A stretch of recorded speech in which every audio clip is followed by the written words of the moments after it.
shugaba a gidansa, a siffa shugaba a gidansa, a cikin hidimar iyalan gidansa yake.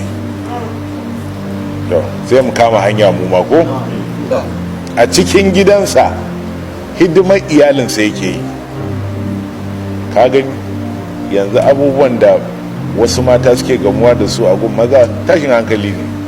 To ko wayannan mazajen kun ji aikin manzon Allah, kun ji aikin shugaba, yana share gidan gaba daya, yana yi musu duk abin da za su yi, shi sai yi musu wannan abu sallallahu alaihi wasallam. yafli saubahu, za ka ga yana ninke tufafinsa, yana gyara su, na ninke tufafinsa sallallahu alaihi wasallam. wa yahlibu shatahu, za ka iya zuwa gida ka tare ya rike akuya ina ta tatsan nonanta. wa yarqa'u thawbahu, ka iya zuwa wata rana ka tare kuma ya shimfida tufafi yana diddinke tufafin kuma.